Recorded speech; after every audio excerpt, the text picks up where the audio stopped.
Shalom at maligayang pagbabalik sa Israel kasama si Aling. Narito kami sa tabi ng mga pader ng lumang lungsod ng Jerusalem dahil ito ang paksa natin ngayong araw.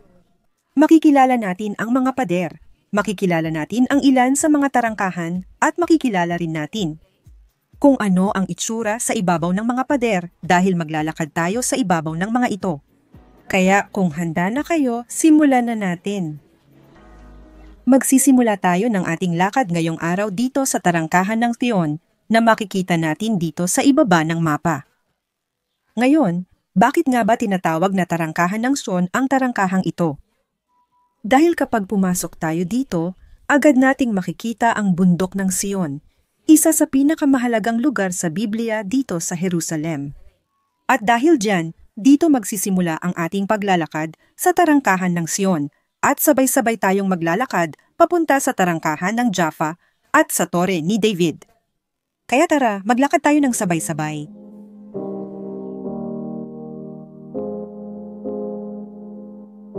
Dito sa kanan natin, makikita natin ang mga pader ng Jerusalem.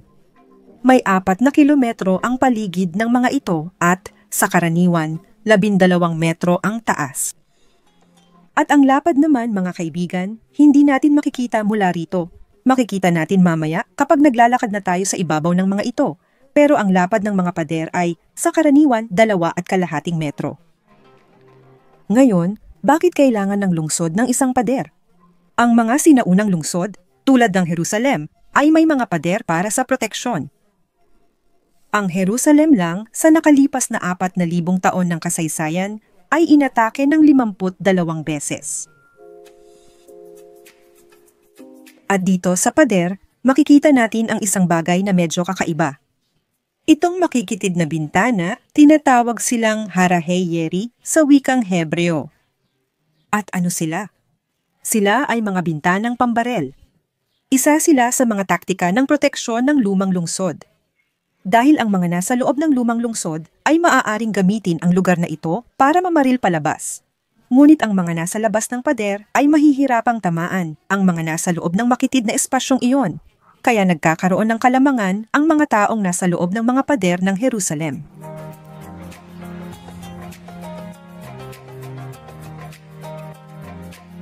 At samantalahin natin ang lakad na ito para pag-usapan ng kaunti ang kasaysayan ng mga pader na ito at ng lungsod ng Jerusalem bilang kabuuan. Ang lungsod ng Jerusalem ay may halos 4,000 taon ng kasaysayan at ang mga pader ay unang itinayo ng mga Hebuseo 3,000 at 800 taon na ang nakalilipas na sila ang mga taong naninirahan dito hanggang sa masakop ni David ang lungsod, gaya ng nakasulat sa 2 aklat ni Samuel. At sa halos 4,000 taon ng kasaysayan, ang lungsod ay inatake, nasakop at muling nasakop ng maraming beses, kaya ang mga pader ay nasira at muling itinayo ng maraming ulit. Ang huling-muling pagtatayo na nakikita natin dito ay noong ika-16 na siglo ginawa ng Sultan ng Imperyong Ottoman na tinatawag na Sultan Suleiman ang Dakila.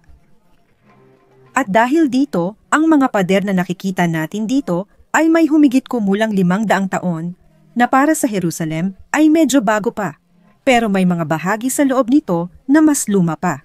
Halimbawa, itong bahaging kayumanggi na nakikita natin dito sa guhit na kumakatawan sa panahon ng Ayub, ibig sabihin, ika-13 siglo. Kaya itong bahagi na nakikita natin dito na tinuturo sa pader, ito ay may 700 taon na. At ang bahaging kulay rosas na nakikita natin sa guhit ay ang pinakamatandang bahagi na mga labi ng arkeolohikal mula sa panahon ng unang templo ng Jerusalem na halos 3,000 taon na ang nakalipas. At ang mga ito ay mga kuweba ng libingan na kalaunan ay isinama sa pader. Mga kaibigan, tingnan nyo kung gaano kaganda ang bato na nandito sa likod. Halika, sumama kayo sa akin. Makikita natin na may mga letra sa batong ito kasi ang batong ito ay ni-recycle. Orihinal, isa itong plaka na isinulat ng ika-10 Legion Fretensis. Ang 10 ay ang X. Sino ang lehiyong iyon? Ang lehiyong iyon ay ang lehiyon ng Roma na sumira sa templo ng Jerusalem halos 2,000 taon na ang nakalipas. At ginawa nila ang plaka na ito sa isang lugar sa Jerusalem. Lumipas ang mga siglo at kinuha ng mga Turko-Otomano ang batong ito at ginamit sa pagtatayo ng pader. Hindi ba't nakakatuwa iyon? At papalapit na tayo ngayon sa lugar ng tarangkahan ng Iafo at may ilang kamangha-manghang bagay dito.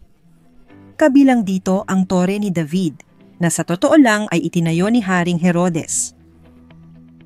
Dito sa harap natin, makikita natin ang tarangkahan ng Jaffa. Isa ito sa 8 tarangkahan ng lumang lungsod ng Jerusalem. Ngayon, makikilala natin ang 4 sa mga ito at sa 8 tarangkahan, 7 ang ginagamit natin araw-araw. At may isang tarangkahan, ang gintong tarangkahan na nakaselyado na at nakilala na natin sa isa pang video. At dito sa loob ng mga pader, maaari tayong bumili ng bagong lutong tinapay bago simula ng ating pamamasyal at kailangan nating bumili ng ating tiket para makakyat sa mga pader. Dito sa maliit na lugar na ito, nagbebenta sila. 20 shekel ang halaga, nakatumbas ng mga 32 piso o 6 na dolyar. Kaya mga kaibigan, simulan na natin ang pag-akyat.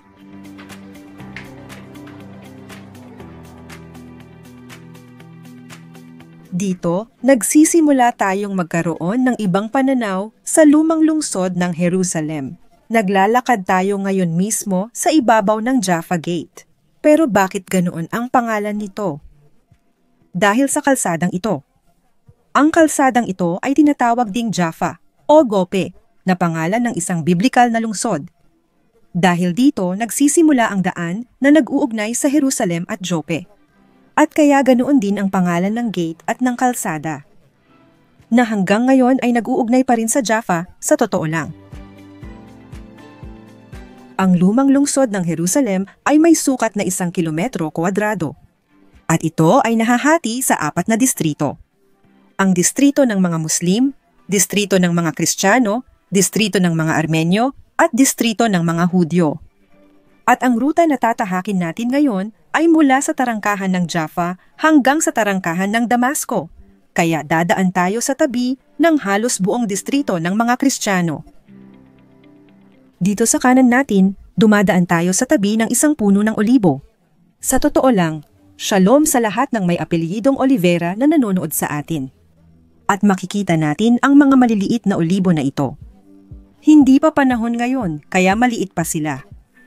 At kahit na masikip ang espasyo sa lumang lungsod, mayroon pa ring kaunting agrikultura. Makikita natin ang ilang maliliit na taniman ng prutas at ilang punong namumunga sa loob ng lumang lungsod.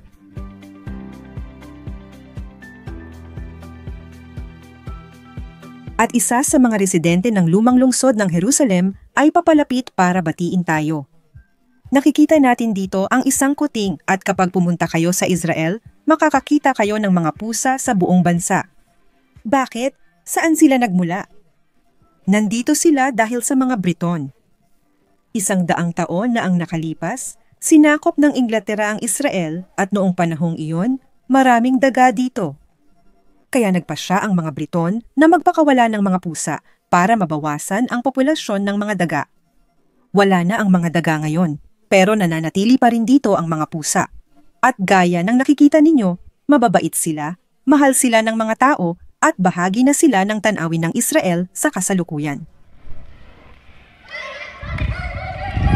At dito sa ibaba, makikita natin ang isang sports court na pagmamay-ari ng paaralang ito na isang paaralang Kristiyano. Ang lumang lungsod ng Jerusalem ay hindi isang museo, kundi bahagi pa rin ito ng lungsod hanggang sa kasalukuyan. 40,000 tao, mga kaibigan, ang nakatira sa lumang lungsod ng Jerusalem.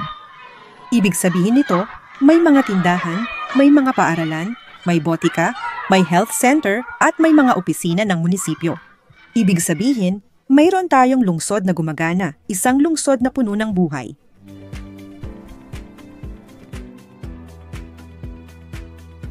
Dito, makikita rin natin ng kaunti ang pagsasama-sama ng lungsod gaya ng nabanggit natin. Ito ang Kristiyanong distrito, pero itong dome sa kanan natin, bahagi ito ng isang mosque. Ibig sabihin, makikita natin ang mga lugar ng Muslim sa Kristiyanong distrito, gaya ng mga Kristiyanong lugar sa Hudyo na distrito. Ibig sabihin, oo, may halong-halo sila. At dito, sa pagitan ng siwang ng pader, makikita natin ang gusaling ito na may mga asul na bintana, medyo kulay abo, at dito nangyari ang kwento tungkol sa pustiso ng madre. Kung hindi ninyo alam ang tinutukoy ko at hindi pa ninyo napanood ang video, ilalagay ko dito sa itaas ang link para sa inyo. At ang makita ang VLT na dumadaan dito ay nagpapakita rin sa atin ng kawili-wiling halo ng luma at bago dito sa Jerusalem.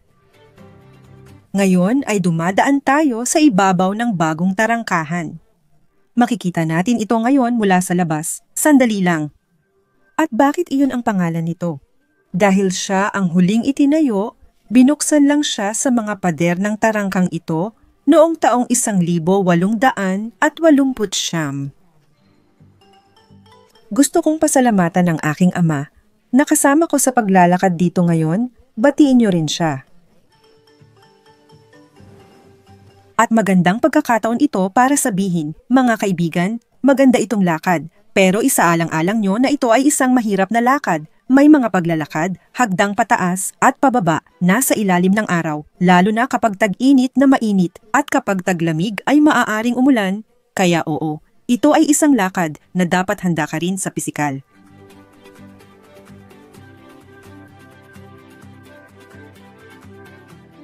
Kahit dito, makikita natin ang mga butas sa pader. Ito ay mga bakas ng bala.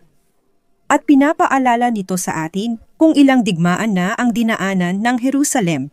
Tulad ng sinabi natin, 52 beses nang inatake ang Jerusalem. Kaya naaalala natin ang awit 51, 18. Yetiva, Beret Soncha et Sion TBNHA, Obnyaviti, RVS Halim. Gawan mo ng mabuti ang Sion.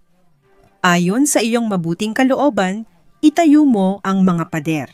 Nakikita natin sa mismong mga awit na pinag-uusapan ang muling pagtatayo ng mga pader na ito. Kaya naman, mahalaga ang mga pader na ito para sa Jerusalem noong panahon ng Biblia at masasabi nating hanggang sa kasalukuyan. Nandito tayo sa isa sa pinakamataas na bahagi ng lumang lungsod ng Jerusalem, at makikita natin ang isang napakagandang tanawin. At syempre, kasama dito ang domo ng bato. Ang domo na gawa sa mahigit 80 kilo ng ginto na itinayo sa ibabaw ng bundok ng templo. Ang asul na plaka na ito ay paalala na ang lumang lungsod ng Jerusalem ay isang normal na lungsod. Ito ay isang patalastas ng isang klinika ng dentista. Muli, bahagi ito ng isang normal na lungsod at dito rin ay may mga dentista. At ito ang mga hagdang nagdadala papunta sa tarangkahan ng Damasco. Ang tarangkahan mismo na kung saan tayo ay nasa ibabaw nito sa sandaling ito. At ang pangalan ng tarangkahang ito ay dahil dito nagsisimula ang daan papunta sa biblikal na lungsod ng Damasco, na ngayon ay nasa Syria. Bumaba kami mula sa mga pader at nandito na tayo ngayon sa Arabong pamilihan ng tarangkahan ng Damasco. Makikita ninyo na dito ay mabibili ang lahat ng bagay. Makikita rin natin na bumalik na sa normal ang buhay dito. Kaya nakakatuwang makita ang dami ng taong naglalakad dito. Pero lilingon tayo at lalabas mula sa loob ng mga pader. Kaya tatawid tayo ngayon sa tarangkahan ng Damasco at titingnan natin ito mula sa labas.